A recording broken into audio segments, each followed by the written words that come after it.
রাজনীতিতে আলোচিত ইস্যুগুলোর সুরাহা কোন পথে? এবং সর্বশেষ জানাবো পাকিস্তান ভারত যুদ্ধের পরিণতি ভয়ঙ্কর, কিন্তু থামানোর কেউ নেই। এতক্ষণ শুনছিলেন সংবাদ শিরোনাম, এবার বিস্তারিত। রাজনীতিতে আলোচিত ইস্যুগুলোর সুরাহা কোন পথে? বাংলাদেশের রাজনৈতিক অঙ্গনে কিছু বিষয় আবারও আলোচনা এসেছে। অন্তর্বর্তীকালীন সরকার দায়িত্ব নেয়ার পর থেকে জনগণের মাঝে এক ধরনের প্রত্যাশা তৈরি হয় সাংবিধানিক সংস্কার, মুক্ত ও নিরপেক্ষ নির্বাচন, রাজনৈতিক সহিংসতার বিচার এবং দীর্ঘদিন ধরে গৃহীত দমনমূলক নীতির অবসান। কিন্তু সময় গড়ানোর সঙ্গে সঙ্গে আন্দোলনকারীদের ধৈর্যচ্যুতি, রাজনৈতিক দলগুলোর মধ্যে মতবিরোধ এবং সরকারের অভ্যন্তরীণ জটিলতা নতুন করে প্রশ্ন তুলছে এই সংকটের সমাধান আদৌ সম্ভব কিনা। বিশেষ করে আওয়ামী লীগ নিষিদ্ধকরণ ও জুলাই ঘোষণা নিয়ে এক ধরনের ঢিলেমি দেখা যাচ্ছে, যা নিয়ে উদ্বেগ বাড়ছে অভ্যুত্থানের শক্তিগুলোর মধ্যে। জাতীয় ঐকমত্য কমিশনের অধীনে ধারাবাহিক সংলাপ হলেও তাতে প্রধান রাজনৈতিক দলগুলোর মধ্যে মতৈক্য গড়ে ওঠেনি।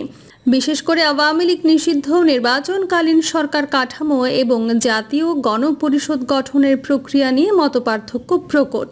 5ই আগস্টের পর থেকে আওয়ামী লীগ নিষিদ্ধকরণের দাবি ওঠে, কিন্তু নানা রাজনৈতিক সমীকরণ সরকার এখনও তা কার্যকর করতে পারেনি। ছাত্রলীগ নিষিদ্ধ করার মধ্য দিয়ে পরিস্থিতি কিছুটা নিয়ন্ত্রণে আনার চেষ্টা হলেও সাবেক রাষ্ট্রপতি আব্দুল হামিদের দেশ ত্যাগের ঘটনায় বিষয়টি আবার আলোচনায় আসে। শুক্রবার দুপুরে যখন এই নিবন্ধ লেখা হচ্ছে, তখনও আন্দোলনকারীরা যমুনার সামনে আওয়ামী লীগ নিষিদ্ধের দাবিতে অবস্থান করছিলেন। অত্যন্ত সংবেদনশীল এলাকা যমুনার সামনে আগের দিন রাত থেকে ছাত্র জনতার অবস্থান সহ আওয়ামী লীগের নিষিদ্ধকরণে সরকারের ওপর যে চাপ বাড়ছে তা দৃশ্যমান। অবশ্য আওয়ামী লীগকে নিষিদ্ধ করার দাবি একটি স্পর্শকাতর এবং জটিল রাজনৈতিক সিদ্ধান্ত। একদিকে দলটির বিরুদ্ধে সহিংসতার অভিযোগ এবং দীর্ঘদিনের ক্ষমতার অপব্যবহারের কথা বলা হচ্ছে, অন্যদিকে এটিকে রাজনৈতিক প্রতিহিংসার হাতিয়ার হিসেবে দেখার প্রবণতাও রয়েছে। আইন কি এই নিষেধাজ্ঞা সমর্থন করে? যদি করে, তবে সেই আইনের প্রয়োগ কি রাজনৈতিক বিবেচনায় বন্ধ থাকবে? আবার একটি প্রধান রাজনৈতিক দলকে নিষিদ্ধ করলে দেশের রাজনৈতিক শূন্যতা ও সংঘাতের ঝুঁকি কতটা বাড়বে? এই সিদ্ধান্তে কৌশল, ন্যায় বিচার ও ভবিষ্যতের গণতান্ত্রিক কাঠামোর সবকিছুর ভারসাম্য রাখতে হবে। এমন পরিস্থিতিতে কি করবে প্রফেসর ডক্টর মোহাম্মদ ইউনূসের নেতৃত্বাধীন সরকার? কিভাবে হবে আওয়ামী লীগ নিষিদ্ধের বন্দোবস্ত, সেই প্রশ্ন সামনে আসছে। জুলাই অভ্যুত্থানে আওয়ামী লীগ যে নারকীয় তাণ্ডব চালিয়েছে, সেখান থেকে দলটির নিষিদ্ধের দাবি অমূলক নয়, কারণ দলীয় সিদ্ধান্ত নিয়ে হত্যাযজ্ঞে মেতেছিল আওয়ামী লীগের নেতাকর্মীরা। দলটির নিষেধাজ্ঞার দাবি নিয়ে বৃহস্পতিবার রাত থেকে কঠোর অবস্থানে রয়েছে ছাত্র জনতা। আওয়ামী লীগ নিষিদ্ধের দাবিতে অন্তর্বর্তী সরকারের প্রধান উপদেষ্টা বাসভবন যমুনার সামনে তারা রাত থেকে সকাল পর্যন্ত অবস্থান নেন। শুক্রবার দুপুর 12টার দিকে মিছিল নিয়ে যমুনার পাশে ও ইন্টারকন্টিনেন্টাল হোটেলের পাশের ফোয়ারার সামনে গিয়ে বিক্ষোভ করেন তারা। আওয়ামী লীগ নিষিদ্ধের দাবিতে দেন নানা স্লোগান। আন্দোলনকারীরা মঞ্চের সামনেই জুমার নামাজ আদায় করেন। মঞ্চ থেকে দেয়া হয়েছে আজান। জমায়েতের আগে দল মত নির্বিশেষে সবাইকে এতে অংশ নেয়ার আহ্বান জানিয়েছেন হাসনাত আব্দুল্লাহ। তিনি বলেন, যতক্ষণ না পর্যন্ত ফ্যাসিস্ট গণহত্যাকারী আওয়ামী লীগকে সন্ত্রাসী সংগঠন হিসেবে ঘোষণা দিয়ে নিবন্ধন বাতিল করে নিষিদ্ধ করা হয় এবং বিচারিক প্রক্রিয়ায় সুস্পষ্ট রোডম্যাপ উপস্থাপন করা হয়, ততক্ষণ পর্যন্ত তারা রাজপথ ছাড়বে না। হাসনাত আব্দুল্লাহর ডাকে শুরু হওয়া এই আন্দোলনে বিভিন্ন রাজনৈতিক দল ও জুলাই অভ্যুত্থানকারীদের প্ল্যাটফর্মগুলো অংশ নেয়। আন্দোলনকারী আওয়ামী লীগ নিষিদ্ধের দাবিতে যখন চূড়ান্ত আন্দোলনে রয়েছেন, তখন অন্তর্বর্তী সরকারের তথ্য ও সম্প্রচার মন্ত্রণালয়ের উপদেষ্টা মাহফুজ আলম বলেছেন, একটি দলের অ্যাক্টিভিস্টরা বলে বেড়াচ্ছেন বারবার লীগ নিষিদ্ধের আইনি প্রক্রিয়ার ক্ষেত্রে ছাত্ররা রাজি ছিল না। এটা মিথ্যা কথা। আমার ক্যাবিনেটে প্রথম মিটিংয়ে স্পষ্টভাবে এই আইনের অনেকগুলো ধারা নিয়ে প্রশ্ন তুলেছিলাম। নাহিদ আসিফও আমার পক্ষে ছিল। শুক্রবার নিজের ভেরিফাইড ফেসবুক পোস্টে তিনি লেখেন, দল হিসেবে বিচারের পক্ষে যুক্তি তুলে ধরা হলে একজন উপদেষ্টার জবাব ছিল, নুরেমবার্গ ট্রায়ালের মতো পশ্চাৎপদ উদাহরণ আমরা আমলে নিতে পারি না। এই যুক্তি যিনি দিয়েছিলেন, একটি দলের অ্যাক্টিভিস্টরা আজ সামনে তার পক্ষে স্ট্যাটাস দিয়ে যাচ্ছেন ছাত্রদের কুপোকাত করতে। অথচ ওনার সঙ্গে আমাদের কোনো বিরোধ নেই। মিছে বিরোধ লাগানোর অপচেষ্টা করে কোনো লাভ নেই। তথ্য উপদেষ্টা লেখেন, বলে রাখা ভালো, দুজন আইন ব্যাকগ্রাউন্ডের উপদেষ্টাও আমাদের বক্তব্যের পক্ষে ছিলেন, সংস্কৃতি উপদেষ্টাও পক্ষে ছিলেন। গতকাল বিকেলে কথা হয়েছে। দল হিসেবে লীগের বিচারের প্রভিশন অচিরেই যুক্ত করার আশ্বাস দিয়েছেন উক্ত উপদেষ্টা। ওনাকে ধন্যবাদ। মিথ্যা বলা বন্ধ করুন। ঘোষণাপত্র নিয়ে আমাদের 2 মাস টালবাহানা নিয়ে আমরা বলবো, ছাত্রদের দল ঘোষণার প্রাক্কালে আপনারা দলীয় বয়ানের একটি ঘোষণাপত্র নিয়ে আলোচনা শুরু করেছিলেন।